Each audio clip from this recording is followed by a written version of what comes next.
Hello students, नमस्कार, सत श्री अकाल। स्वागत है आप सभी का आपके पसंदीदा channel magnet brains IIT JEE और नीट यानी जीत के चैनल पर। और मैं अभिषेक अग्रवाल आपका जेईई केमिस्ट्री लाया हूं एक और अमेजिंग, एक और धमाकेदार, एक और धमाकुलर सेशन, एक और एक्साइटिंग सेशन जो बेसिक कंसेप्ट्स ऑफ केमिस्ट्री का होगा, जिसमें हम प्रीवियस ईयर क्वेश्चन को डिस्कस करेंगे। और वो भी ये वीडियो है पार्ट 5, यानी कि ऑलरेडी 4 पार्ट हमने निपटा दिए, पार्ट 1, पार्ट 2, पार्ट 3, पार्ट 4।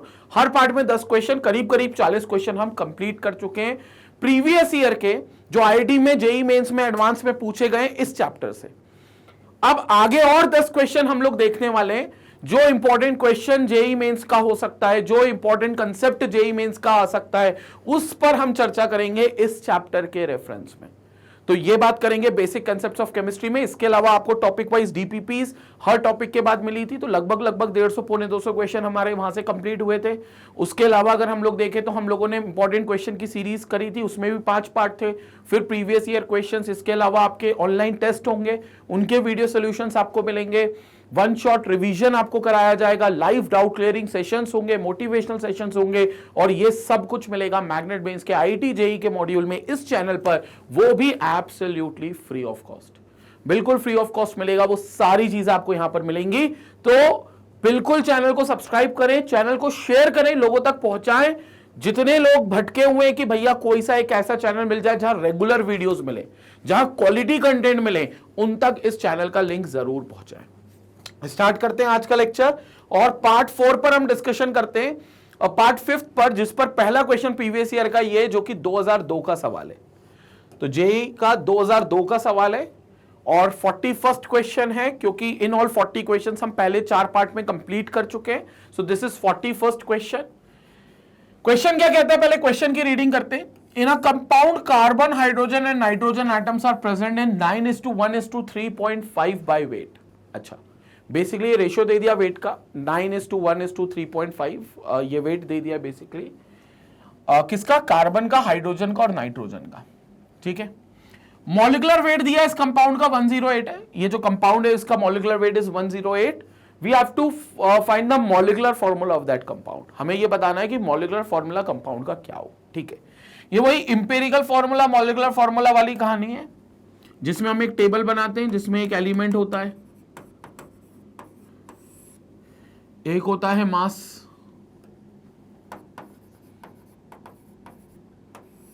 एक होते हैं मोल्स, और फिर एक आता है simple whole number ratio of moles. ये हमने किया था इंपेरिकल फॉर्मूला और मॉलिक्यूलर फॉर्मूला के लिए, तो ये आ गया simple whole number ratio of moles.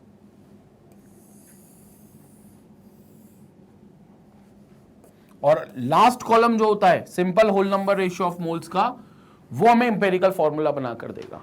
कैसे देगा अभी उसकी चर्चा करते हैं। तो एलिमेंट कौन कौन से, कार्बन है, हाइड्रोजन है और नाइट्रोजन है। ये बेसिकली इतने एलिमेंट्स, कार्बन है, नाइट्रोजन है और हाइड्रोजन है।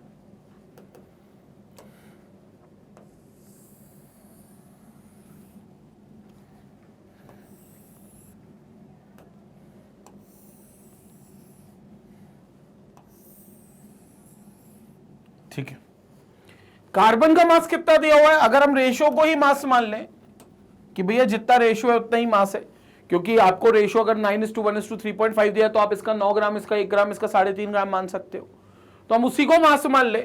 तो कार्बन का 9 ग्राम मास दिया हुआ है, हाइड्रोजन का 1 ग्राम मास दिया हुआ है, और इस नाइट्रोजन का 3.5 ग्राम मास दिया हुआ है।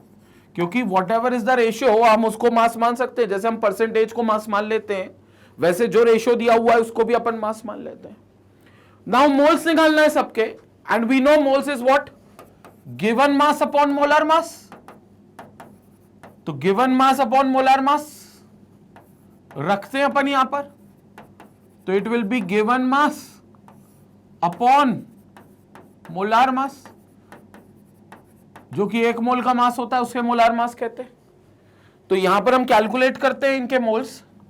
जैसे कार्बन के होंगे 9/12, क्योंकि गिवन मास 9 है और मोल्स, मोलार मास जो होता है कार्बन का 12 होता है, तो it is 9/12 which is 3/4, and 3/4 is 0.75।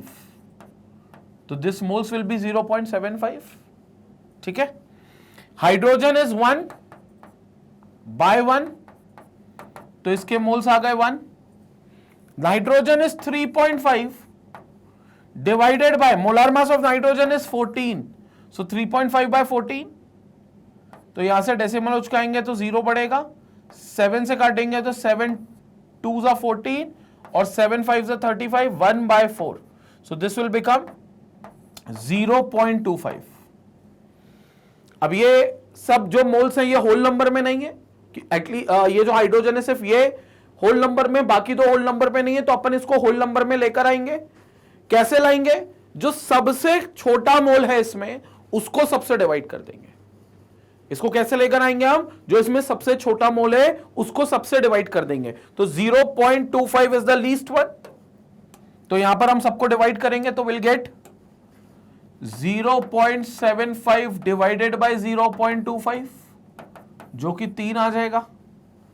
1 divided by 0.25 जो कि 4 आ जाएगा, और 0.25 से 0.25 डिवाइड होगा तो ये 1 आ जाएगा. तो हमें रेशियो मिल गया कितना? 3, 4 और 1 का सिंपलेस्ट रेशियो. तो इसका मतलब ये हो गया carbon is to hydrogen is to oxygen का जो एटम के टर्म्स में या कह लो मोल के टर्म्स में जो रेशियो है, वो मोल के टर्म्स में जो रेशियो है वो है 3:4:1. जिससे फॉर्मूला क्या बनेगा? जिससे इंपेरिकल फॉर्मूला बनता है. इससे जो फॉर्मूला बनेगा that will be empirical formula. तो इससे बनेगा अपना इंपेरिकल फॉर्मूला, और इंपेरिकल फॉर्मूला क्या हो जाएगा यहां से? C3H4N1. तो इंपेरिकल फॉर्मूला हो गया C3H4N1. ये इंपेरिकल फॉर्मूला हो गया. यहां से हम कैलकुलेट करते हैं इंपेरिकल मास. क्यों इंपेरिकल मास? क्योंकि हमें n निकालना है, because molecular formula is empirical formula into n. Molecular formula is empirical formula into n. तो n हमें निकालना पड़ता है किस फॉर्मूले से? n निकलता है molecular mass divided by empirical mass से. तो n किससे निकलता है? मॉलिक्यूलर मास को डिवाइड कर दो इंपेरिकल मास से. मॉलिक्यूलर मास क्वेश्चन में दिया हुआ है, मॉलिक्यूलर वेट 108. इससे हमें इंपेरिकल मास निकालना है, तो पहले हम इंपेरिकल मास निकाल लेते हैं. So let's calculate the empirical mass. तो इंपेरिकल मास कैसे निकलेगा? इंपेरिकल फॉर्मूले से. इंपेरिकल फॉर्मूला क्या था? C3H4N1. C3H4N से निकलेगा. कैसे निकलेगा? कार्बन कितना है? 12. कितने कार्बन है? 3, तो 12 into 3 plus hydrogen 1 into 4 plus nitrogen is 14 into 1. तो ये हो गया 12 3s are 36 प्लस 4 प्लस 14, तो ये हो गया 54. ये आ गया empirical mass. So empirical mass is 54. यहां से अब हम n निकाल लेते हैं. यहां से अब हम n निकाल लेते हैं. मॉलिक्यूलर मास अपॉन इंपेरिकल मास करके. मॉलिक्यूलर मास कितना है क्वेश्चन में? 108, तो 108. और इंपेरिकल मास कितना है? 54. तो यहां से आ गया n की वैल्यू 2. अब रख देंगे molecular formula is equal to empirical formula into n. तो मॉलिक्यूलर फॉर्मूला क्या आ जाएगा? इंपेरिकल फॉर्मूला क्या है? C3H4N into 2. तो molecular formula will be C6H8N2. ये हमारा आंसर होगा. C6H8N2 will be our correct answer. तो ये हमारा करेक्ट आंसर होगा C6H8N2. तो C6H8N2, let's see, option number C में क्लियरली दिया हुआ है. So this is C6H8N2. ये हमारा करेक्ट आंसर होगा. संपट पड़ा क्या कैसे हुआ ये आंसर? तो सी ऑप्शन बिल्कुल करेक्ट है, विच इज C6H8N2. ये हमारा पहले वाले का तीसरा ऑप्शन बिल्कुल करेक्ट होगा. तो ये बिल्कुल बेसिक क्वेश्चन था, हालांकि 2002 में बहुत पहले पूछा गया था, लेकिन ये अब आपके स्कूल लेवल एग्जामिनेशन का फेवरेट क्वेश्चन बन जाता है। अभी आईआईटी जेईई मेंस पर तो कह नहीं सकते किस तरीके का क्वेश्चन आएगा, आ भी सकता है नहीं भी आ सकता, लेकिन स्कूल लेवल में जरूर आता है। 12th क्लास 11th क्लास का जो स्कूल लेवल का एग्जाम होता है, आपके फाइनल एग्जाम हो, पीरियोडिक टेस्ट हो, स्कूल के टीचर्स का बड़ा फेवरेट क्वेश्चन होता है ये। तो इसका आंसर हम वैसे ही निकालते हैं जैसे हम इंपेरिकल फॉर्मूला पहले कैलकुलेट करते हैं, मास के रेशियो से मोल्स निकालते हैं, मोल्स के रेशियो से फिर इंपेरिकल फॉर्मूला बनाते हैं, फिर इंपेरिकल मास निकालते हैं, एन निकालते हैं, फिर मॉलिक्यूलर फॉर्मूला निकालते हैं। तो वही सारा पूरा एल्गोरिथम हमने यहां पर भी लगाया है। स्क्रीनशॉट ले लें पहले इस पार्ट का, फिर हम अगले क्वेश्चन पे चलते हैं। लेंगे स्क्रीनशॉट, इस पार्ट का भी लेंगे स्क्रीनशॉट भाई, यहां पर सारे कैलकुलेशन है तो इस पार्ट का भी स्क्रीनशॉट लेंगे। Okay, let's move to the second question now. अब चलते हैं सेकंड क्वेश्चन पर। सेकंड क्वेश्चन क्या कहता है, ध्यान से सुनेंगे। With increase of temperature which of these changes, temperature के चेंज होने से इनमें से कौन सी चीज चेंज होती है। तो एक बात तो सही है कि टेम्परेचर का सीधा असर वॉल्यूम पर होता है, वॉल्यूम गेट्स चेंज। तो जहां पर भी वॉल्यूम होगा वो वाला टर्म चेंज हो जाएगा, और मास जहां पर होगा वो चेंज नहीं होगा, because mass will not get change, क्योंकि मास का टेम्परेचर से कोई रिलेशन नहीं है, तो mass will not gate A change. तो सिर्फ आपको क्या पता करना है, वॉल्यूम वाली टर्म। मोलालिटी में वॉल्यूम नहीं होता, मास होता है, तो टेम्परेचर से इंडिपेंडेंट होगा। वेट फ्रैक्शन ऑफ सल्यूट में भी वेट होगा, as the name suggest, weight fraction of solute. Weight fraction मतलब सल्यूट का कितना मास है, कितना वेट है, अपॉन टोटल कितना वेट है, सल्यूट का वेट अपॉन टोटल वेट। तो वो भी आपको वेट के टर्म्स में आ रहा है, तो फिर वो भी टेम्परेचर इंडिपेंडेंट होगा। Molarity will not contain weight, it will contain volume of solution, क्योंकि फॉर्मूला क्या होता है, मोलारिटी।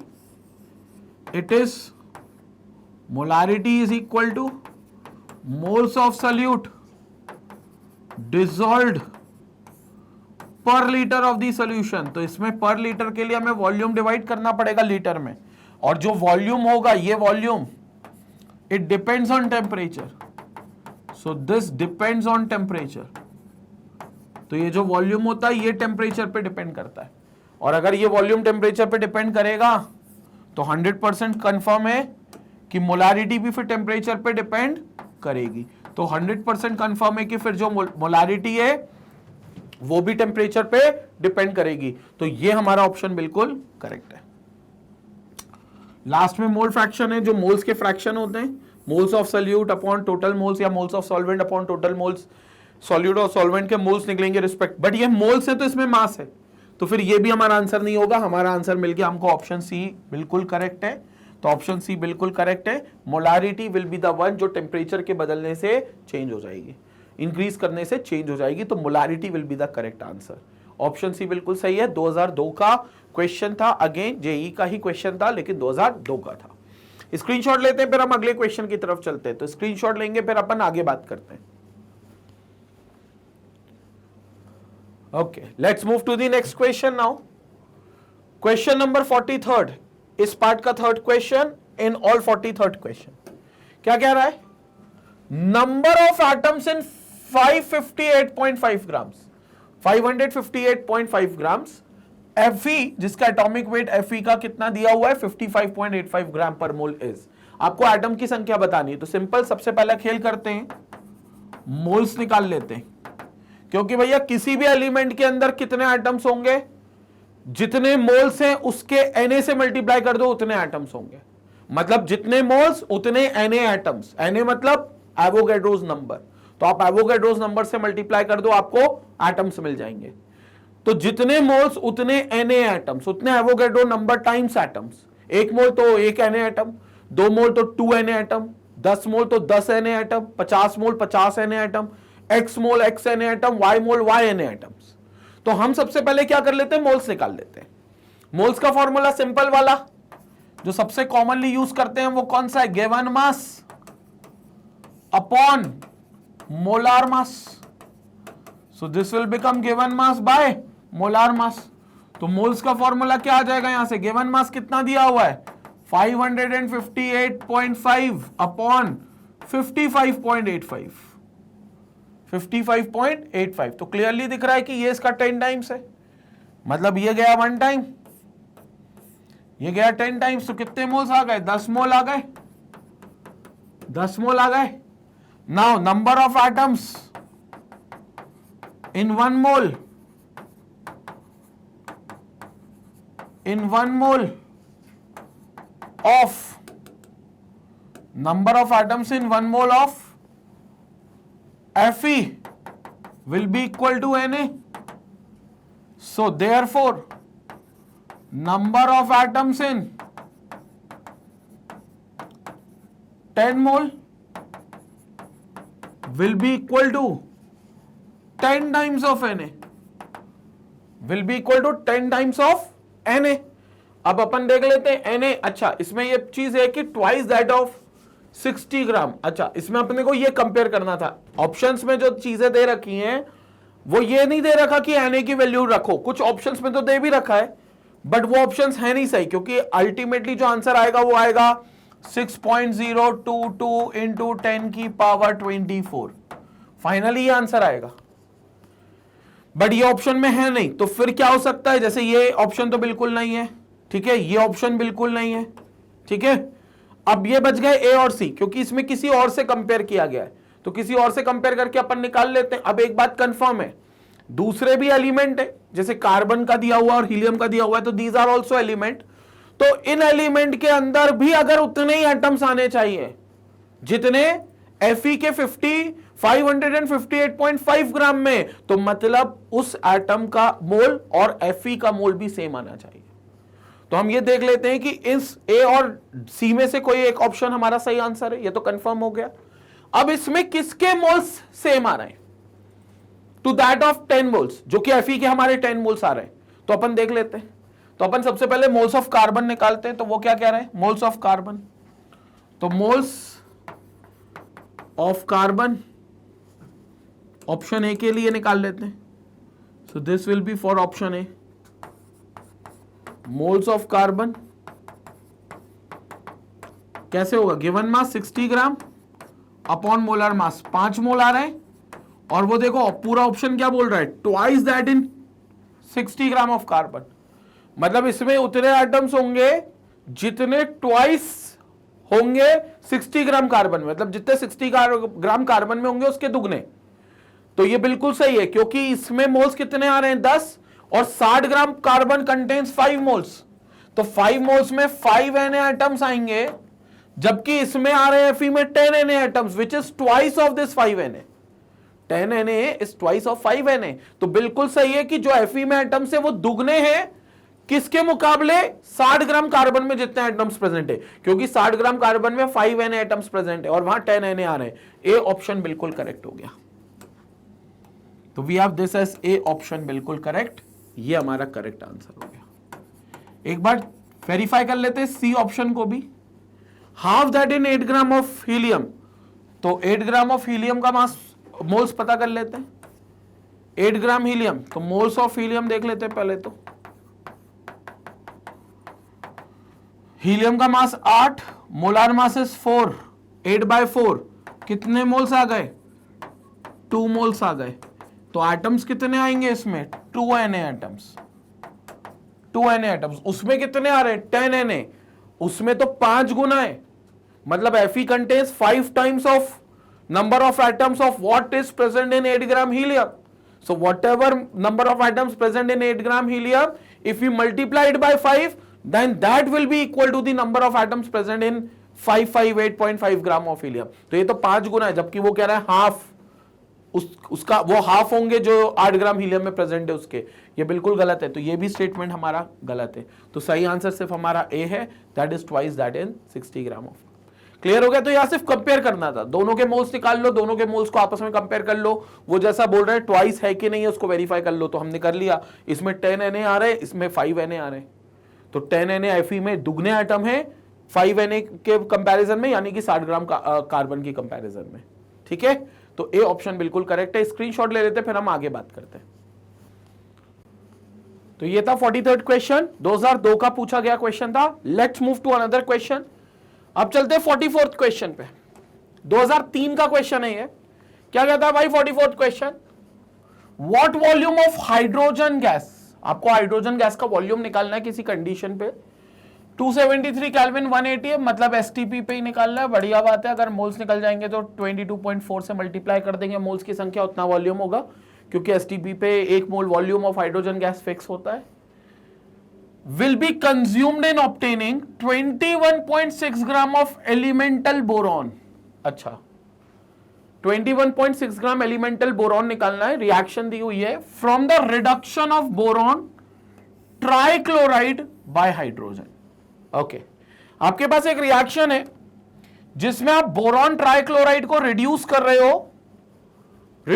रहे हो बोरॉन में, एलिमेंटल बोरॉन में, और जब रिड्यूस कर रहे हो तो जाहिर सी बात है आप हाइड्रोजन को ऐड कर रहे होगे in the form of gas.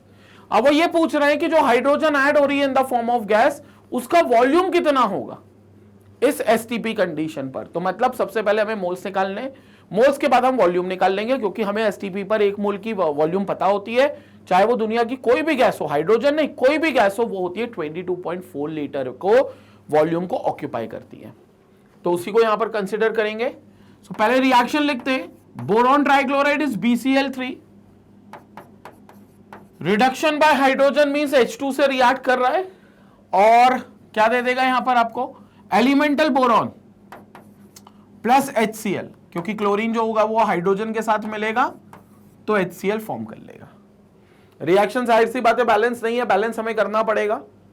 Chlorine है 3 तो यहां पर 3 करना पड़ेगा, लेकिन हाइड्रोजन यहां है 2, तो इट्स बेटर कि हम यहां सीधे 6 कर दें, क्योंकि जो ये होगा ये 2 से मल्टीप्लाई होगा, Cl 2 से हो जाएगा और ये 3 से मल्टीप्लाई होगा तो 6 हो जाएगा। बोरॉन भी 2 हो गए तो 2 बोरॉन यहां पर हमको ऐड करनी पड़ेंगे। अब रिएक्शन बैलेंस हो गई, स्टीशियोमेट्री के हिसाब से हमें मोलार रेशियो निकालना पड़ेगा, बोले तो मोल का रेशियो, और रेशियो उन 2 चीजों का निकालना पड़ेगा जो एक दी गई है और एक पूछी गई है। तो एक जो दी गई है दैट इज बोरॉन, और एक जिसके बारे में पूछा है वॉल्यूम ऑफ हाइड्रोजन, मतलब हाइड्रोजन पूछा है, तो what will be the mole ratio, what will be the mole ratio? It will be boron versus hydrogen, and the ratio is nothing but 2 mole is to 3 mole, 2 mole is to 3 mole। इसका मतलब यह हुआ 2 mole is to 3 mole का कि 2 मोल elemental boron form होता है, 2 मोल elemental boron form होता है तो 3 मोल हाइड्रोजन गैस लग जाती है, तो 3 मोल हाइड्रोजन गैस कंज्यूम्ड होती है। ठीक है, अब 2 मोल बोरॉन मतलब मास में कन्वर्ट कर लो, क्योंकि इसका मास दिया हुआ है 21.6 ग्राम, तो अपन इसको मास में कन्वर्ट कर लो। तो 2 मोल एलिमेंटल बोरॉन मतलब बोरॉन का मोलार मास दिया हुआ है एटॉमिक मास 10.8, यानी कि 10.8 ग्राम करोगे तो 1 मोल का मास आएगा, और 2 मोल मतलब 2 इंटू 10.8 ग्राम, 2 इंटू 10.8 ग्राम बोरॉन लग जाता है, मतलब प्रोड्यूस हो जाता है, तो 3 मोल हाइड्रोजन गैस लग जाती है, और 3 मोल हाइड्रोजन गैस मतलब 3 into 22.4 litre volume of hydrogen gas at STP. तो it will be 3 into 22.4 litre volume of hydrogen gas at STP condition, जो कंडीशन हमें दी हुई है उस कंडीशन पे। तो अब यह देख लेते कि कितना लग रहा है, 21.6 ही लग रहा है, 10.18 इंटू 2 करोगे तो 21.6 ही आएगा, मतलब क्वेश्चन में भी वही दिया हुआ है और हमारा इक्वेशन से भी 21.6 ही आ रहा है, तो इक्वेशन से भी हमारा 21.6 ग्राम आ रहा है। तो वी हैव 21.6 ग्राम बोरॉन कितना प्रोड्यूस कर रहा है, 3 इंटू 22.4 लीटर वॉल्यूम प्रोड्यूस कर रहा है। 3 into 22.4 litre means 67.2 litre of volume produce कर रहा है, मतलब 67.2 लीटर वॉल्यूम इसका कंज्यूम्ड हो जाएगा। So we got the correct answer. Correct answer जो है वो है हमारा option A, that is 67.2 litre. तो इतना ही वॉल्यूम हाइड्रोजन गैस का आपको लगेगा अगर आपको 21.6 ग्राम बोरॉन बनाना है तो, क्योंकि 21.6 ग्राम बोरॉन मतलब 2 ग्राम बोरॉन, मतलब 2 मोल सॉरी बोरॉन, और 2 मोल बोरॉन आपका 3 मोल हाइड्रोजन गैस से बन सकता है, और 3 मोल हाइड्रोजन गैस का वॉल्यूम आएगा 67.2 लीटर एट एसटीपी कंडीशन। ये जो कंडीशन थी ये एसटीपी कंडीशन थी, तो इस पर हमारा ए ऑप्शन बिल्कुल करेक्ट होगा। तो 44th का ए ऑप्शन हमारा यहां पर करेक्ट है। स्क्रीनशॉट लेते हैं, फिर हम 45th क्वेश्चन पे चलते हैं। स्क्रीनशॉट ले लें एक बार इसका। तो ये था भैया 2003 का सवाल, ठीक है। 44th क्वेश्चन जो था वो 2003 का था। Let's move to the 45th question. अब 45वें क्वेश्चन की बात करते हैं। 2003 का सवाल ये भी है, 2003 का क्वेश्चन है। क्या कह रहा है क्वेश्चन 25th, देखते। 25 millilitre of a solution of barium hydroxide on titration with a 0.1 molar solution of hydrochloric acid gives a liter value of 35 ml। Basically it's a titre value, मतलब हाइड्रोक्लोरिक एसिड का volume है 35 ml, molarity है 0.1। सो barium hydroxide का 25 ml solution है, आपको barium hydroxide की molarity निकालनी है। बहुत सिंपल है। ग्राम इक्विवेलेंट्स क्या होंगे? सेम होंगे। ग्राम इक्विवेलेंट्स दोनों के सेम होंगे, क्योंकि बेरियम हाइड्रोक्साइड हाइड्रोक्लोरिक एसिड से टाइट्रेट हो रहा है, ठीक है। तो ग्राम इक्विवेलेंट्स ऑफ किसके? बेरियम हाइड्रोक्साइड के will be equal to gram equivalents of hydrochloric acid HCl, will be equal to gram equivalents of hydrochloric acid HCl, ठीक है। तो gram equivalents of barium hydroxide is equal to gram equivalents of hydrochloric acid, ठीक है। दोनों के ग्राम equivalents बिल्कुल same है ना। इसके ग्राम इक्विवेलेंट्स मतलब इसकी नॉर्मेलिटी N1, इसकी वॉल्यूम V1। अगर हम इसकी नॉर्मेलिटी N1 मानते हैं और वॉल्यूम V1 मानते हैं तो नॉर्मेलिटी इनटू वॉल्यूम। क्यों? क्योंकि नॉर्मेलिटी हमें पता है क्या होती है, ग्राम इक्विवेलेंट्स अपॉन वॉल्यूम, ग्राम इक्विवेलेंट्स अपॉन वॉल्यूम। तो भैया अगर नॉर्मेलिटी में वॉल्यूम का मल्टीप्लाई करेंगे तो हमें ग्राम इक्विवेलेंट्स मिल जाएंगे, तो हमें ग्राम इक्विवेलेंट्स मिल जाएंगे। किसमें? अगर नॉर्मेलिटी में वॉल्यूम का मल्टीप्लाई करते हैं तो normality into volume will be gram equivalents of BaOH whole twice. In the same way gram equivalents अगर HCl के निकालने हैं तो N2V2 कर लेते हैं। इसकी नॉर्मेलिटी N2 मान लेते हैं, वॉल्यूम V2 मान लेते हैं, किसका? HCl का। और चूंकि हमसे मोलारिटी पूछिए तो let's convert normality into molarity. अब हमें पता है नॉर्मेलिटी और मोलारिटी का रिलेशन क्या होता है। Normality is equal to molarity into N factor.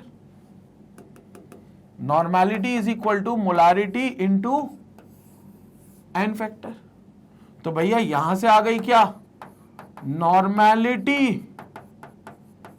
Is equal to molarity into valency factor, that is N factor, that is N factor. तो मोलारिटी इंटू एन फैक्टर रख देते हैं। सो दिस इंप्लाइज नॉर्मेलिटी की जगह molarity into N factor, या N factor हो गया into volume V1 वही रहेगा, ये नॉर्मेलिटी हो गई, ठीक है। Now this will become normality किसकी?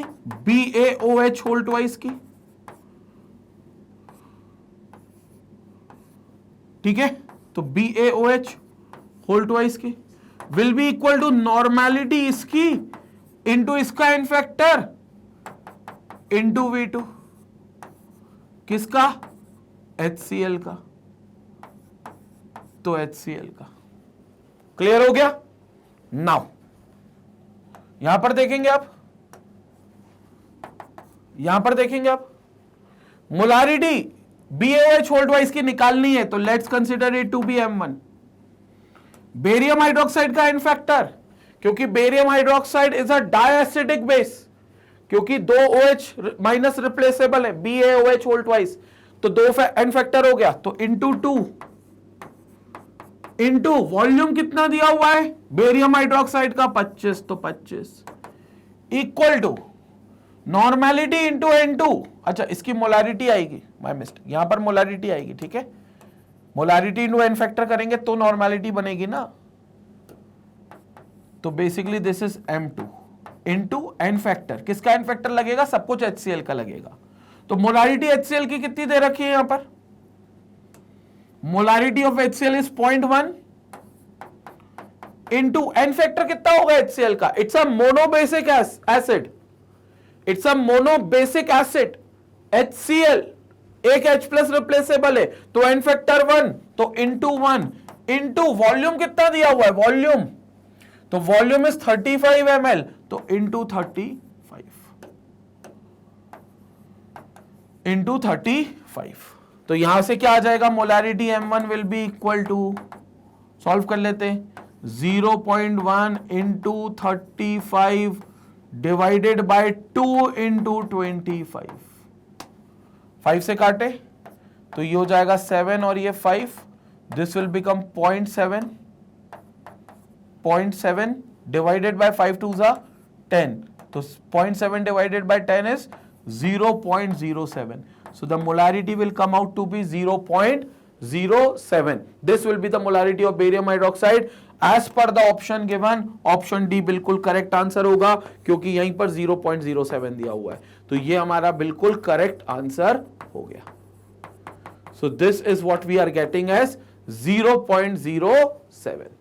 0.07 will be the final molarity that will get, और ये इस तरीके से हुआ जो सिंपल हमने टाइट्रेशन इक्वेशन को यूज किया, जो डाइल्यूशन इक्वेशंस होती हैं बेसिकली नॉर्मलिटी के लिए, उसको यूज किया जिसमें ग्राम इक्विवेलेंट सेम होंगे, not the dilution equation, but क्योंकि यहाँ दो सोल्यूशन अलग अलग थे तो हम टाइट्रेशन इक्वेशन कह सकते हैं इसको.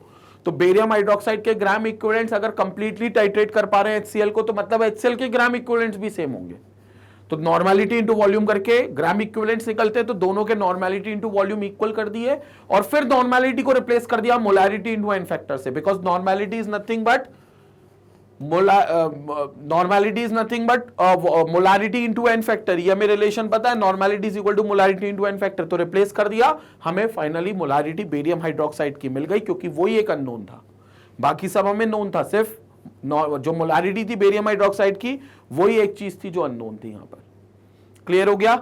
स्क्रीनशॉट ले लें इस क्वेश्चन का, इसके बाद हम अगले क्वेश्चन पर चलते हैं. तो ये था 45th क्वेश्चन जो कि हमारा 5वां क्वेश्चन था इस सीरीज का, 2003 का क्वेश्चन था जेई का. अगले क्वेश्चन पे चलेंगे, पहले स्क्रीनशॉट ले लो आप. Okay, now let's move to the another question जो कि होगा 46th क्वेश्चन, 2004 का क्वेश्चन है भाई, जेई का 2004 का क्वेश्चन है and the question number is 46th question पे चर्चा करते हैं. क्वेश्चन क्या बोल रहा है, 6.02 इंटू 10 की पावर 20, दिस इज 20, ठीक है, molecules of urea are present in 100 ml of it solution. 100 ml of solution में इतने मॉलिक्यूल्स प्रेजेंट है यूरिया के. The concentration of urea solution is, molarity निकालनी है. मोलारिटी के लिए क्या क्या चाहिए,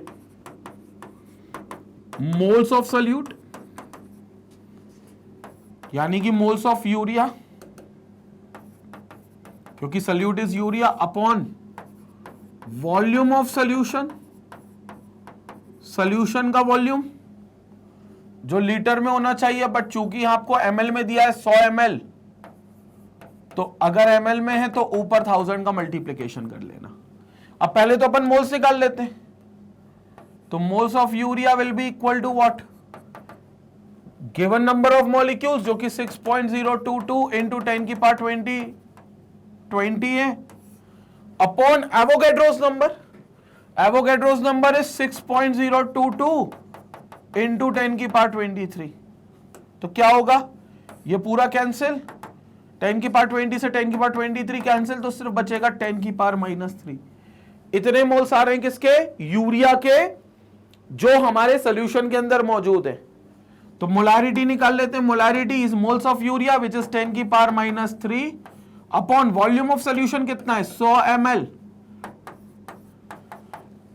ml में है तो इंटू 1000, तो ये हो जाएगा 1/100, so that comes out to be 0.01 molar or 0.01 moles per liter.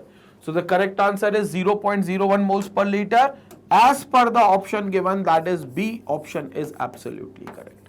Lallu question है सारे, बड़े इजी क्वेश्चन है ये, ठीक है। बट ये याद करो जेई में आए थे, ठीक है, बहुत टाइम पहले आए थे, बट कंसेप्ट वही आ रहा है।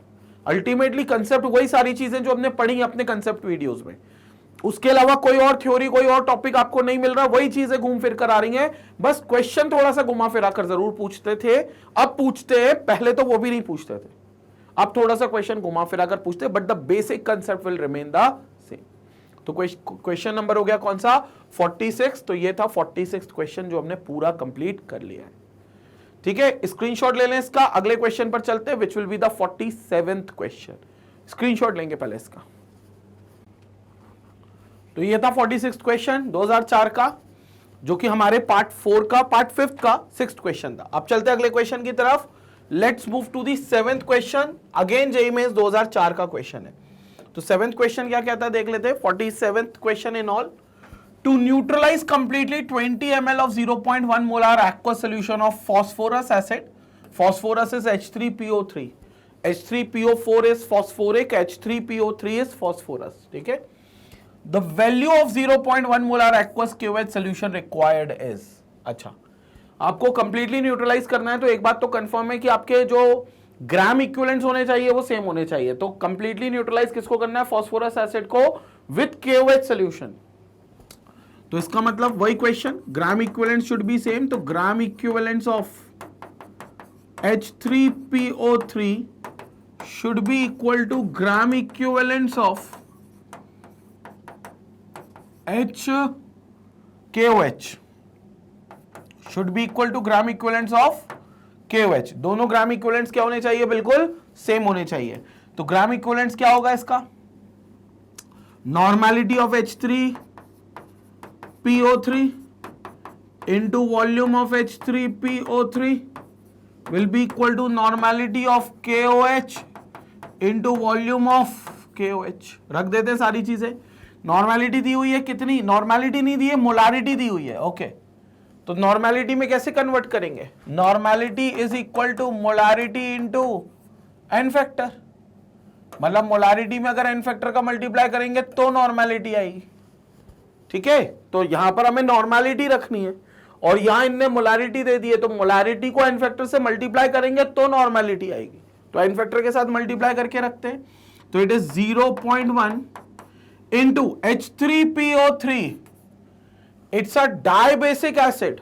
H3PO3 डाइबेसिक एसिड है, क्योंकि इसके अंदर से 2H+ रिलीज कर सकते हैं। कैसे 2H+ रिलीज होंगे भाई, कैसे 2H+ रिलीज होंगे, H3PO3 मतलब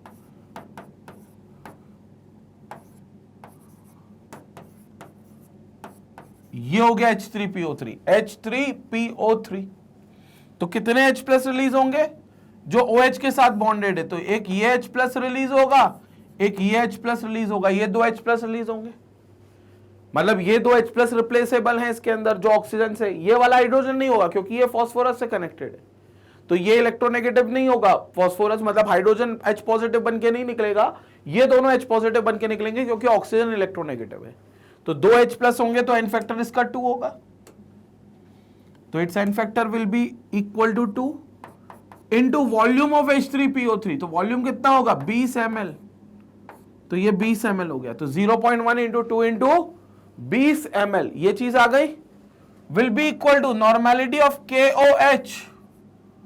KOH की नॉर्मेलिटी, इसकी मोलारिटी 0.1 इंटू इसका इनफैक्टर, ठीक है। तो इनफैक्टर KOH का कितना होगा, 1 होगा, बिकॉज KOH जो है वो एक मोनो एसिडिक बेस है, एक OH- रिलीज करेगा। तो जैसे इसका इनफैक्टर 2 था, इसका इनफैक्टर 1 हो जाएगा। तो इसका इनफैक्टर 1 क्योंकि ये एक OH- आयन रिलीज करेगा, तो it's n factor will be equal to 1 into volume of KOH। तो वॉल्यूम ऑफ KOH कितना आएगा, वॉल्यूम ऑफ KOH वही हमें निकालना है, तो वॉल्यूम ऑफ KOH हमको निकालना है, वही पूछा उन्होंने। So the value of 0.1 molar aqua solution required is, value मतलब वॉल्यूम निकालना है बेसिकली। तो निकाल लेते हैं यहां से, तो volume of KOH will be equal to 0.1 into 2 into 20 upon 0.1। Clear हो गया? 0.1 से 0.1 cancel, 2 into 20 is 40 ml and it will be in ml, क्योंकि यहां भी जो 20 रखा था वो ml में रखा था। तो वॉल्यूम ऑफ KOH कितना लगेगा? 40 ml लगेगा as per the option given. A option बिल्कुल करेक्ट है क्योंकि यहां पर हमारा 40 ml आंसर है, तो ये बिल्कुल करेक्ट आंसर हो गया, दैट इज 40 ml। ये आंसर बिल्कुल करेक्ट हो गया, तो ये हमारा करेक्ट आंसर है। क्लियर हो गया? तो 2004 का ये क्वेश्चन है जो हमको मिल गया था और इस तरीके से क्वेश्चन सॉल्व हो गया। 2004 का ये क्वेश्चन है। क्लियर हो गया पूरा क्वेश्चन? स्क्रीनशॉट ले लें इसका, फिर हम अगले क्वेश्चन पर चलते हैं। पहले आप इसका पूरे का स्क्रीनशॉट ले लें। यहां पर कंप्लीट होता है 47th क्वेश्चन इन ऑल और 7वां क्वेश्चन इस पार्ट का। स्क्रीनशॉट लेंगे।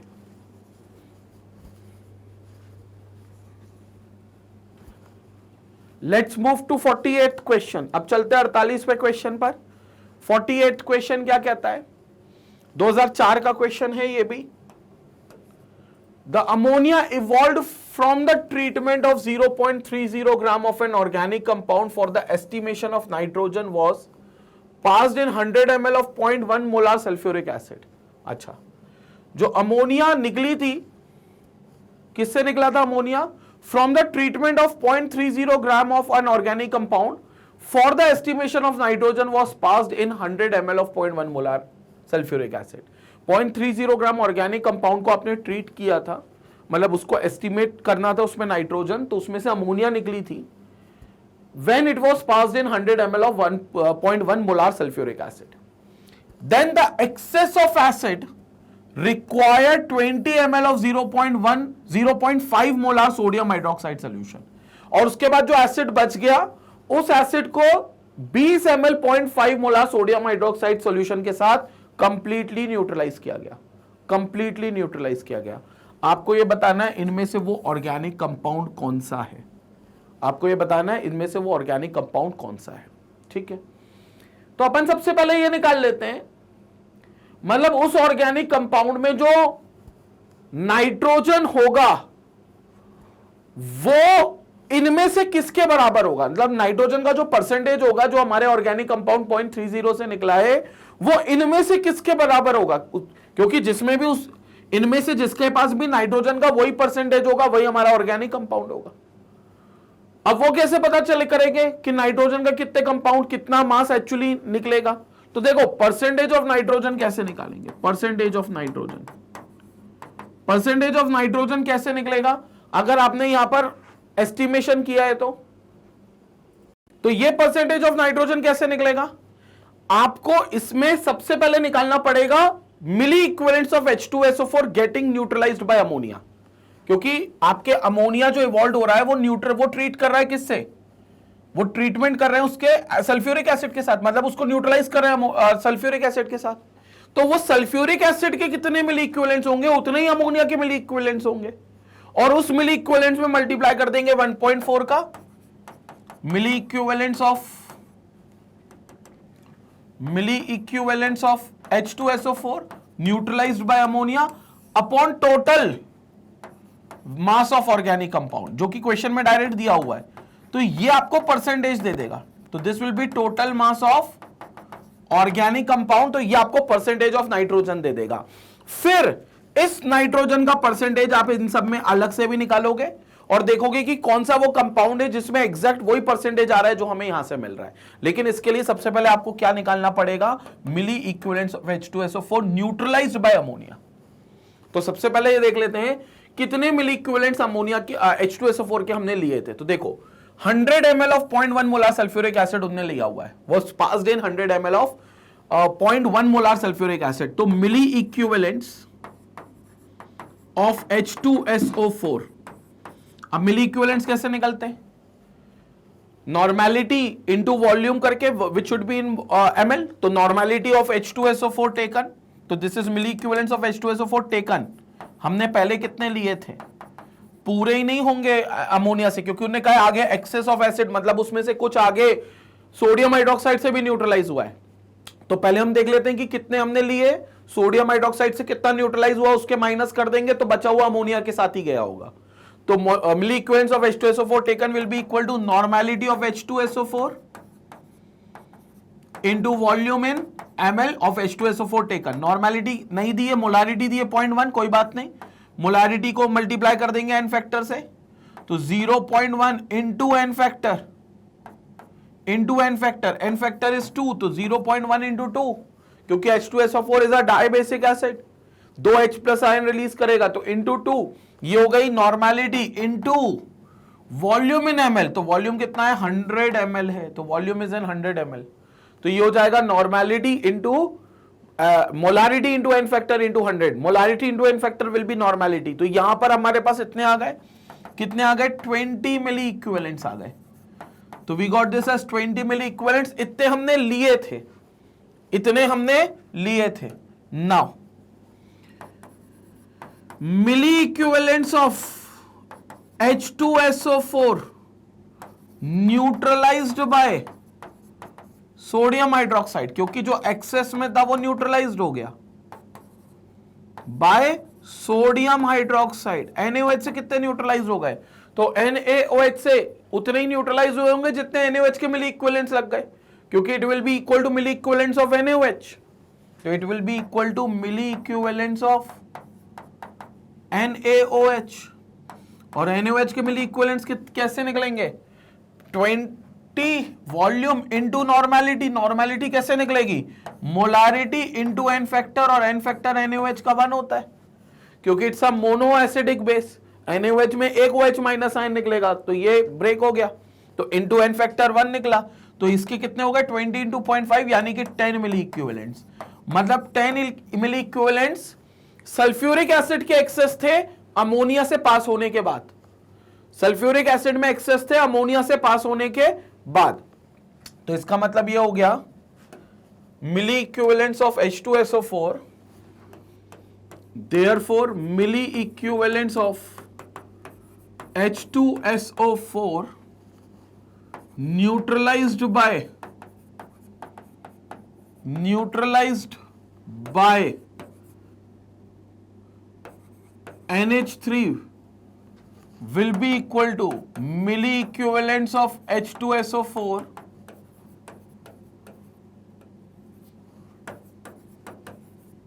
taken minus milli equivalents of H2SO4 neutralized by sodium hydroxide, neutralized by sodium hydroxide, so it is neutralized by NaOH। तो ये देख लेते हैं अपन, neutralized by NaOH, तो ये हो जाएगा this implies milli equivalents of H2SO4 neutralized by NH3, so milli equivalents of H2SO4 neutralized by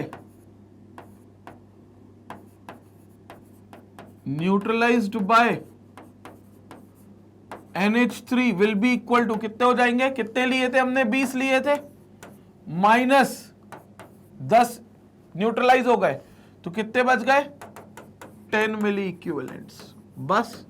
so percentage of nitrogen कितना होगा, so percentage of nitrogen will be equal to 1.4 times into this 10 upon mass of organic compound, organic compound total mass of OC, total mass of organic compound कितना दिया हुआ है question में 0.30 grams, 0.30 grams, तो divide by 0.30 grams, तो कितना हो गया ये 14 divided by 0.3, 14 divided by 0.3, so 14 divide by 0.3 हम लोग इसको कर लेते हैं कैल्सी से,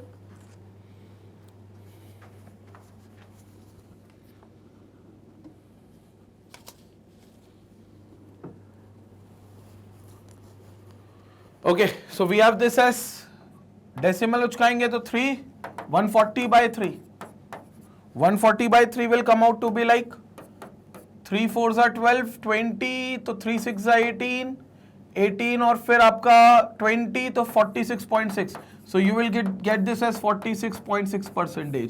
मतलब आपका नाइट्रोजन जो है ऑर्गेनिक कंपाउंड में वो परसेंटेज कितना है उसका 46.6%। सो नाइट्रोजन कितना अवेलेबल है 46.6% अवेलेबल है। अब करते हैं हम अपने ऑप्शंस को टटोलते हैं।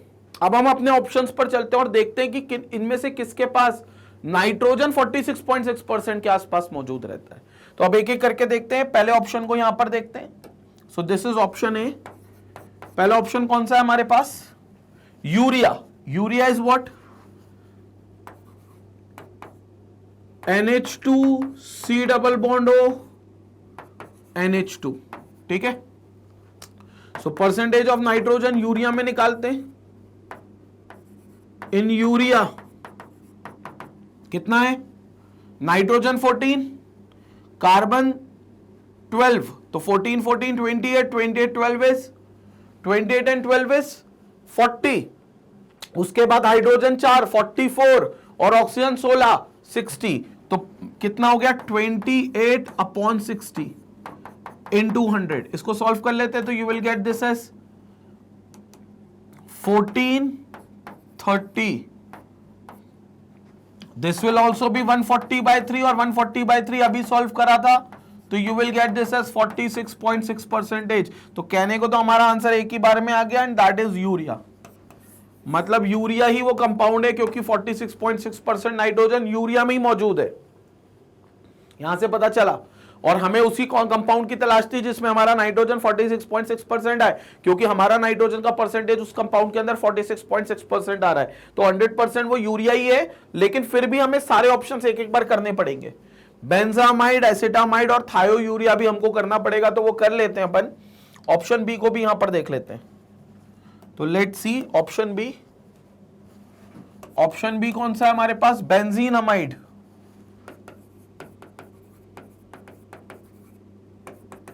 Benzene amide. बेंजीन अमाइड होता है C6H5CONH2, बेंजीन अमाइड। इसमें देख लेते परसेंटेज ऑफ नाइट्रोजन। इसमें देख लेते परसेंटेज ऑफ नाइट्रोजन कितना निकलेगा। नाइट्रोजन एक ही है, तो that means it is 14 upon इसका मोलर मास देख लेते हैं। C6 मोलर मास, तो कार्बन के लिए 12 × 6 यानी कि 72। हाइड्रोजन कितने? 5 और 2 7, तो 1 × 7 7। हाइड्रोजन 7 हो गए। अच्छा, और कार्बन एक और है, तो 7 एक और 84, तो प्लस 12 एक और करना पड़ेगा, तो दैट मींस 84। और हाइड्रोजन 7 हो गए। Now we are left with 1 oxygen and 1 nitrogen. तो ऑक्सीजन कितना हो गया? 16 और प्लस नाइट्रोजन कितना हो गया? 14। 16 4 16 और 14 30। 30 और 84। 84 प्लस 7 पहले कर लेते हैं। 84 प्लस 7 इज 91। 91 और 31 121। 91 और 30 121। सो दिस विल बिकम 121। परसेंटेज निकालना है इनटू 100। तो यहां पर अपन देख लेते हैं 1400 हो जाएगा ये। This will B 1400 divided by 1 to 1। अब परसेंटेज निकाल लेते हैं, तो this will B 1400 divided by 1 to 1 11.57। तो ये भी हमारा आंसर नहीं होगा, क्योंकि हमें 11.57 नहीं 46.6% वाला चाहिए, तो ये भी हमारा आंसर नहीं होगा। क्लियर हो गया। Let's move to C part. Option C. Option C था एसिटामाइड का। ऑप्शन सी किसका था भाई? एसिटामाइड। एसिटामाइड क्या होता है? CH3CO NH2। तो पहले अपन एक काम करते हैं, इसका मोलार मास निकालते हैं। तो पहले इसका मोलार मास निकालते हैं। कार्बन का कितना हो गया? कार्बन है कितने? 2, तो 12 × 2 इज 24। हाइड्रोजन 5, तो 5 × 1 5। और ऑक्सीजन और नाइट्रोजन बचे बस, तो ऑक्सीजन का 16 × 1 16 और नाइट्रोजन का 14 × 1 14। तो 16 और 14 30 हो गया, और 29 59 हो गया टोटल। तो molar mass is 59। Percentage of nitrogen कितना है? 14/59 into 100।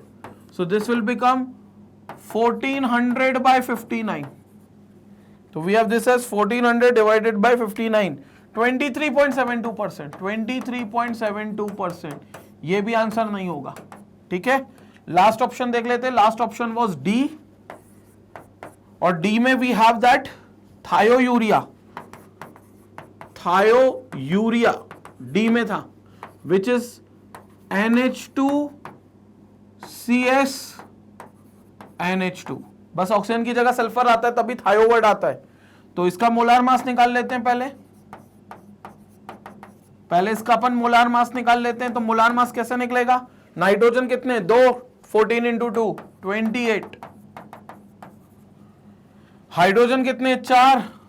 हाइड्रोजन कितने? 4, 4 इंटू 1 4। कार्बन 1 12 और सल्फर 1 32 इंटू 1 32। तो वी हैव 28 प्लस 12 इज नहीं 28 प्लस 32 इज 60 और 72 और 76, so it will become 76।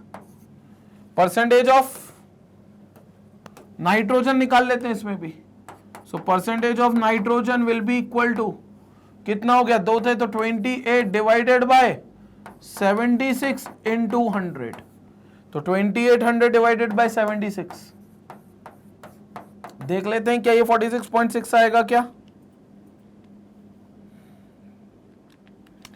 36.84 नहीं, ये भी नहीं आया। तो 36.84% आ रहा है इसमें भी, ये भी आंसर नहीं है। So our correct option is A, क्योंकि यहां पर हमें पूरा 46.6% मिल रहा है, एग्जैक्टली जो हमें मिलना चाहिए। तो ये हमारा बिल्कुल करेक्ट आंसर होगा, जो कि यूरिया होगा। क्लियर हो गया? सो this is absolutely correct. A option 48 का 2004 का क्वेश्चन था। अच्छा कंसेप्चुअल क्वेश्चन था, ठीक है। 2008 में था लेकिन कंसेप्चुअल क्वेश्चन था, लॉजिकल क्वेश्चन था। और लॉजिक आपका क्लियर है कि आपका क्या लग रहा है कि परसेंटेज आपको पहले निकालना है नाइट्रोजन का ऑर्गेनिक कंपाउंड में कितना है, और फिर ऑप्शन के हिसाब से मैच करना है। इसे ऑप्शन अप्रोचिंग मेथड भी कहते हैं कि आप ऑप्शंस को देख देख कर एक एक ऑप्शन को सॉल्व करके आप वो परसेंटेज पता कर रहे हो। तो this is option approaching type questions, ठीक है। तो इसका स्क्रीनशॉट लेंगे, फिर हम आगे बढ़ेंगे। पहले इसका स्क्रीनशॉट लेंगे, फिर इसका स्क्रीनशॉट लेंगे इसके सेकेंड पार्ट का। यहां पर यूरिया का कैलकुलेशन है, और फिर यहां पर थर्ड पार्ट पर स्क्रीनशॉट लेंगे। यहां पर बाकी 3 ऑप्शंस का कैलकुलेशन है, जिसके अलग अलग परसेंटेज अपने को मिल रहे हैं, ठीक है। तो ये क्वेश्चन हो गया हमारा कौन सा?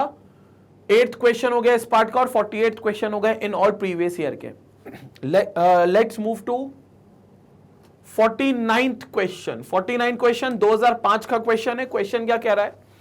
2 सॉल्यूशंस है of a substance non electrolyte are mixed in the following manner. 480 ml of 1.5 molar first solution plus 520 ml of 0.2 molar second solution. What is the molarity of the final mixture? Resultant molarity निकालनी हमें पता है। जब आप solution और उसकी molarity से multiply करके वैल्यू निकालते हो तो वो मोल्स की निकलती है, और किसी मिक्सचर में जो मोल्स होते हैं वो हमेशा ऐड हो जाते हैं। तो इसका मतलब ये हुआ कि resultant molarity will be equal to total moles, total number of moles upon total volume, upon total volume. Total number of moles कैसे निकलेंगे? फर्स्ट सोल्यूशन की मोलैरिटी इनटू फर्स्ट सोल्यूशन का वॉल्यूम, पहले सोल्यूशन के मोल्स, प्लस दूसरी solution की molarity और दूसरे सोल्यूशन का वॉल्यूम, तो दूसरे सोल्यूशन के मोल्स, दोनों को ऐड कर दिया तो टोटल मोल्स। टोटल वॉल्यूम पहले सोल्यूशन का वॉल्यूम प्लस दूसरे सोल्यूशन का वॉल्यूम। तो रिजल्टेंट मोलैरिटी सीधे सीधे निकल जाएगी, will be equal to what?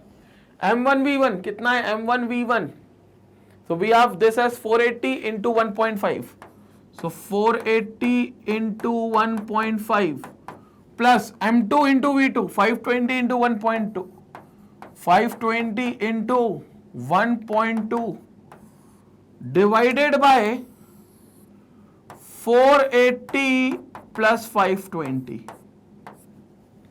Clear? इसको सॉल्व कर लेते हैं, रिजल्टेंट मोलैरिटी सीधे आ जाएगी। फॉर्मूला बेस्ड था ये तो क्वेश्चन 2005 का। 480 into 1.5 is 720 plus 520 into 1.2 624, तो 624 divided by total volume is 1000 ml।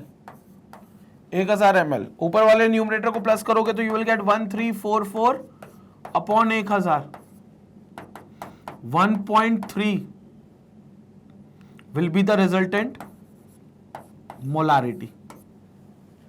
So we'll get this as 1.344. 1.344 will be the resultant molarity as per the option. Option B बिल्कुल correct है क्योंकि यही हमारा बिल्कुल करेक्ट आंसर है। तो ये बिल्कुल करेक्ट आंसर है 1.344, क्योंकि 1344 अपॉन 1000 आ रहा है, तो इसको डेसिमल प्लेस 3 डेसिमल प्लेस पीछे लाओगे तो it will become 1.344 moles per litre. तो 1.344 मोल्स पर लीटर या 1.344 मोलार सोल्यूशन होगा, रिजल्टेंट मोलारिटी। तो सिंपल ये फॉर्मूला बस इंपॉर्टेंट है, इस फॉर्मूले को अप्लाई करना है बस, या तो ये कह लो या ये कह लो, ठीक है, बात एक ही है। तो 2005 का क्वेश्चन था भाई, 49th क्वेश्चन, स्क्रीनशॉट लेंगे, will move to the last question of this series, screenshot लें। ओके, अब चलते हैं बिल्कुल लास्ट क्वेश्चन पे। तो 49th क्वेश्चन हमारा डन हो चुका है, अब चल देंगे आखिरी 50वें क्वेश्चन पर। 50वां क्वेश्चन ये रहा, 2006 का क्वेश्चन है, 2006 का क्वेश्चन है, some basic concepts of chemistry का ही है। क्वेश्चन पढ़ लेते हैं एक बार। Density of a 2.05 molar solution, मतलब हमें मोलारिटी दे दी सोल्यूशन की। सो मोलारिटी सोल्यूशन की दे दी है, और सोल्यूशन किसका, एसिटिक एसिड का है, ठीक है। तो मोलारिटी ऑफ सोल्यूशन कितनी दे दी है, 2.05 molar in water, water solvent है, और डेंसिटी दे दी, अच्छा डेंसिटी भी दे दी, सोल्यूशन की डेंसिटी 1.02 ग्राम पर ml, ठीक है। हमें क्या निकालना है, मोलालिटी निकालना है, ठीक है, मोलालिटी निकालना है, बड़ा सिंपल खेल है, कई बार हम कर चुके हैं। मोलारिटी से मोलालिटी निकाल लेते हैं, डेंसिटी की जरूरत पड़ती है। अब इसके दो तरीके, या तो आप फॉर्मूला अप्लाई कर दो सीधे तौर पर, मतलब जो भी फॉर्मूला है डेंसिटी का और मोलालिटी का वो आप अप्लाई कर दो, जो हमने कभी याद नहीं किया क्योंकि हमें याद करना भी नहीं है, या फिर हम इसको जैसे करते हैं कंसेप्चुअली वैसे सॉल्व करते हैं। तो कंसेप्चुअली सॉल्व करते हैं, ज्यादा बेहतर है। कंसेप्चुअली कैसे सॉल्व होगा, इस लाइन का मतलब देखो, मोलारिटी 2.05 है, इसका मतलब क्या है, 2.05 moles of acetic acid are present, moles of acetic acid of acetic acid are present in 1000 ml of water। Basically 1 litre होता है, बट क्योंकि डेंसिटी ग्राम पर ml में दी है तो हमने इसे भी ml में मान लिया, 1000 ml of water, ठीक है। अब क्या करें, हमें मोलालिटी निकालना है। तो मोलालिटी के लिए सबसे पहली चीज तो मोल्स होना चाहिए सॉल्यूट के, जो कि डायरेक्ट है हमारे पास 2.05, लेकिन हमारे पास मास ऑफ सॉल्वेंट भी होना चाहिए, जो नहीं है हमारे पास। तो उसके लिए हमें डेटा पे वर्कआउट करना पड़ेगा, और वो ग्राम में हुआ तो 1000 का मल्टीप्लाई ऊपर करना पड़ेगा, तो आपकी मोलालिटी आ जाएगी। ये मोलालिटी का फॉर्मूला होता है। लेकिन दिक्कत है कि मोल्स तो है हमारे पास 2.05, वही मोल्स उसमें मिक्स रहेंगे, मास ऑफ सॉल्वेंट नहीं पता। तो मास ऑफ सॉल्वेंट निकाल लेते हैं। पहले हम इससे सल्यूट का मास निकालते हैं। ये जो एसिटिक एसिड हमें दिया है, इससे हम मास ऑफ सल्यूट निकालते हैं। तो सल्यूट का मास निकालते हैं। सल्यूट का mass will be equal to moles into molar mass, moles into molar mass. कितने मोल्स है, 2.05, और एसिटिक एसिड का मोलार मास है 60। कैसे, CH3COOH, कार्बन कितना है, 2 है, एक कार्बन का 12, तो 2 कार्बन का 24। हाइड्रोजन कितने हैं, 4, एक हाइड्रोजन का 1, तो 4 का 4। ऑक्सीजन कितने हैं, 2, एक का 16, तो 2 का 32। 32 plus 24 is 36 plus 24 is 60, so you will get this as 60। तो वो 60 से अपन ने मल्टीप्लाई कर दिया, तो सीधे ग्राम निकलेगा, ग्राम में मास निकलेगा, तो 60 इंटू 2.05, 123 ग्राम्स, तो इट विल बी 123 ग्राम्स, ठीक है। दूसरा काम अपन ये करते हैं, ये जो 1000 ml ऑफ वाटर दिया है, यहां से अपन मास ऑफ सॉल्वेंट निकालते हैं। कैसे निकालेंगे, डेंसिटी का यूज करके। मास ऑफ सॉल्वेंट निकालेंगे डेंसिटी का यूज करके, क्योंकि हमें पता है this will B density into volume. तो मास ऑफ सॉल्वेंट कितनी डेंसिटी दी हुई है देखेंगे, 1.02 इनटू वॉल्यूम कितना दिया हुआ है 1000 ml, तो दिस विल बिकम 1020 ग्राम तो ये 1020 ग्राम आ गया हमारे पास, ये सॉल्वेंट का मास है। अब क्या निकाले, ये सॉल्वेंट का मास है, ठीक है, 1020 ग्राम बेसिकली सोल्यूशन का मास है, सोल्यूशन का मास है 1000 ml of water, it should not be water, it should be solution, ठीक है, क्योंकि मोलारिटी हमेशा सोल्यूशन में होती है, तो इट विल बी सोल्यूशन। तो बेसिकली यहां से, और डेंसिटी भी सोल्यूशन की दी थी ना, तो सोल्यूशन का ही ये चीजें आएंगी, तो बस जहां जहां सॉल्वेंट है वहां सोल्यूशन रिप्लेस कर देना, calculation will remain the same, ठीक है। It will not be of solvent, solvent direct आ जाता तो फिर तो चिंता ही नहीं थी, हमें यहां तो मोलारिटी दी है ना, जिसमें वॉल्यूम जो होगा वो सोल्यूशन का होता है, तो ये सोल्यूशन का वॉल्यूम है, तो मास सोल्यूशन का कैसे निकलेगा, सोल्यूशन का डेंसिटी इंटू सोल्यूशन का वॉल्यूम। सोल्यूशन की डेंसिटी दे रखी हमें कितनी, 1.02, वो एक चीज थी, वो सॉल्वेंट बस मान लिया था उस समय गलत, लेकिन यहां सोल्यूशन है, और वॉल्यूम कितना है 1000, तो इट इज 1020 ग्राम, ये सॉल्यूशन का मास आ गया। लेकिन हमें यहां सॉल्वेंट का मास रखना है, तो mass of solvent will be equal to mass of solution minus mass of solute, minus mass of solute कर दो। सॉल्यूशन का मास 1020 और इसका मास, सॉल्यूट का मास 123, तो 1020 माइनस 123 इज 897, तो 897 ग्राम आपका मास ऑफ सॉल्वेंट आ गया। बस मोल्स आपके सामने है, मास आपके सामने, सॉल्वेंट का रख दो, आपको मोलालिटी मिल जाएगी। Let's calculate the molality. तो molality will be equal to moles is 2.05 upon mass is 897, वो भी ग्राम में है, तो ऊपर इंटू 1000, तो molality will be equal to 2050 by 897, तो ये मोलालिटी आएगी, so it will be 2050 divided by this value 2.28 moles per kg, तो this is 2.28 moles per kg, this will be our correct answer.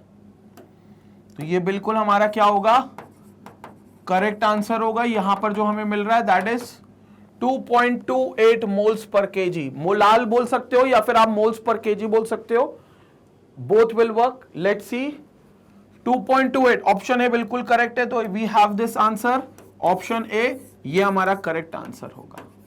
ठीक है, इजी क्वेश्चन था। आप चाहो तो डेंसिटी और मोलालिटी का रिलेशन वाला फॉर्मूला भी यूज कर सकते हो, जिसमें डेंसिटी मोलालिटी तीनों आती है, बट हमने कोई फॉर्मूले कभी रटे नहीं है, हम इस कंसेप्ट से ही चलते हैं। ठीक है, और यहां देख लेना, ये सॉल्यूशन होता है मोलारिटी में पर ml ऑफ द पर लीटर ऑफ द सॉल्यूशन, तो ये 1000 ml ऑफ सॉल्यूशन होगा, नॉट वाटर। ठीक है, ऑलरेडी हम ये कर चुके हैं हालांकि, लेकिन this is about the solution. Clear हो गया? स्क्रीनशॉट ले लो, यहां पर हमारा वीडियो कंक्लूड करेंगे हम लोग, क्योंकि यह आखिरी क्वेश्चन हो चुका है। एक बार स्क्रीनशॉट ले लो इसका। तो क्लियर हुआ यहां पर? तो ये था हमारा लास्ट क्वेश्चन, 50th क्वेश्चन, इसका भी स्क्रीनशॉट ले लो, यहां पर आंसर कैलकुलेट हुआ है। ओके, तो फाइनली यहां पर हमारा प्रीवियस ईयर क्वेश्चन पूरा कंप्लीट होता है, पार्ट 5, जो कि हमने पूरी तरीके से 10 क्वेश्चन देख लिया, जो आईटी के 2002, 2003, 2004, 2005, 2006 के सवाल थे, पुराने सवाल थे, लेकिन कंसेप्चुअली हमेशा हमारा कंसेप्ट स्ट्रॉन्ग करते हैं, मतलब ऐसे क्वेश्चंस हमेशा हमारा बेस कंसेप्ट स्ट्रॉन्ग करते हैं, तो ये क्वेश्चंस भी जरूरी होते हैं। बाकी अगर आपको YouTube पर लेक्चर मिस आउट कर रहे हो तो सबसे बेहतर तरीका, आप मैग्नेट ब्रेन्स की वेबसाइट magnetbrains.com पर विजिट करके सारे लेक्चर्स आप देख सकते हो, पूरे ऑर्गेनाइज्ड प्लेलिस्ट को आप एक्सेस कर सकते हो, और पूरी ऑर्गेनाइज्ड प्लेलिस्ट को आप देख सकते हो कि कैसे उसमें हम लोग सारी चीजें देख ऑर्गेनाइज्ड प्लेलिस्ट में आपको सारे लेक्चर्स कैसे देख सकते हैं। तो उसके लिए सबसे पहले क्या करना है, आपको magnetbrains.com पर आना है, आईटी जेई के सेक्शन में जाना है, और यहां पर आपको अलग अलग कोर्सेज मिलेंगे, क्रैश कोर्स भी मिलेगा, लेकिन आईटी जेई के रेगुलर कोर्सेज भी आपको मिलेंगे, जो रेगुलरली जिसके वीडियोस आपको डेली मिलते हैं। वहां पर वॉच नाउ पर आप क्लिक करोगे मेरे कोर्स के नीचे, तो आपको सारे चैप्टर की लिस्टिंग यहां मिलेगी, फर्स्ट चैप्टर, सेकंड चैप्टर, पूरे चैप्टर की लिस्टिंग यहां मिलेगी, जैसे जैसे वीडियोस क्रिएट हो रहे हैं। और हर चैप्टर के बगल में एक प्लस का एक साइन दिया हुआ है, जैसे आप क्लिक करोगे तो आपको टॉपिक की ड्रॉप डाउन लिस्ट आएगी, पहला टॉपिक ये, दूसरा टॉपिक ये, तीसरा टॉपिक ये, ऐसे पूरे टॉपिक की ड्रॉप डाउन लिस्ट आती है। और ये टॉपिक की ड्रॉप डाउन लिस्ट क्यों जरूरी है सीक्वेंस में पढ़ना, क्योंकि क्या होता है केमिस्ट्री में ज्यादातर टॉपिक्स इंटरकनेक्टेड होते हैं, मतलब हर टॉपिक का अपने आगे या पीछे वाले किसी टॉपिक से कोई कनेक्शन होता है। वो कनेक्शन आपको YouTube पर नहीं मिलता, क्योंकि YouTube पर आप एक टॉपिक सर्च करते हो उसका वीडियो मिल जाता है, लेकिन आपको ये नहीं पता चलता कि इस टॉपिक के पहले और बाद में क्या पढ़ना है। तो उस सीक्वेंस को मेंटेन रखने के लिए, क्योंकि पढ़ाई में इंटरेस्ट उस सीक्वेंस के पढ़ने से आता है, तो वो सीक्वेंस को मेंटेन रखने के लिए जरूरी आप magnetbase.com आओ, जहां ये प्रॉपर सीक्वेंसिंग आपको मिलेगा। किसी भी चैप्टर पे क्लिक करोगे तो buffer free video, high quality का वीडियो स्ट्रीम होगा, बिल्कुल बफर नहीं करेगा और हाई क्वालिटी का वीडियो स्ट्रीम होगा। और ये आपको यहां पर पूरा एक complete video solutions along with DPP सारी चीजें मिलती है। बकायदा आप डीपीपी भी डाउनलोड कर सकते हो, यहां आप देखोगे पीडीएफ का भी दिया हुआ है। तो जो practice sheets, MCQs, important questions, previous year, ये जो हम लोग सारे क्वेश्चंस डिस्कस करते हैं, इनकी शीट्स भी आप डाउनलोड कर सकते हो। और ऐसा नहीं कि मैग्नेट ब्रेन्स के वेबसाइट पे बुला रहे हैं तो कोई सब्सक्रिप्शन बाय करना होगा या कोई पैकेज बाय करना होगा या कोई कोड लगाना पड़ेगा, कुछ नहीं, 100% फ्री एजुकेशन। और एक दो चैप्टर नहीं बल्कि 100% फ्री एजुकेशन है, मतलब सारे चैप्टर्स आपको बिल्कुल फ्री में मिलते हैं। डेमो देखने के बाद कोई सब्सक्रिप्शन बाय करना होगा, ऐसा भी कुछ नहीं है, 100% फ्री एजुकेशन है। ठीक है, तो भैया चैनल को लोगों तक पहुंचाएं, क्योंकि ये वो एक चैनल है जहां पर एक्सक्लूसिवली कॉम्पिटिटिव एग्जाम की तैयारी चल रही है। मतलब सिर्फ JEE नहीं बल्कि नीट की भी तैयारी चल रही है, NEET physics, NEET chemistry, NEET bio के भी एक्सक्लूसिव लेक्चर्स अपलोड हो रहे हैं। तो तुम्हारे जितने भी फ्रेंड्स रिलेटिव्स हैं जो एक ऐसे चैनल की तलाश में जहां पर रेगुलर वीडियोस उन्हें मिले, जहां क्वालिटी कंटेंट उन्हें मिले, जहां कंसिस्टेंसी हो लेक्चर्स अपलोडिंग में, तो उनके साथ इस वीडियो को और इस चैनल के लिंक को शेयर करें। पहले खुद सब्सक्राइब करें, वीडियो को पहले खुद लाइक करें, उसके बाद वीडियो का लिंक और चैनल का लिंक दोनों शेयर करें और दोनों लोगों तक पहुंचाएं। इसी तरीके से मैग्नेट ब्रेन्स को अपना प्यार और सपोर्ट देते रहें। Stay connected, stay educated. Thank you.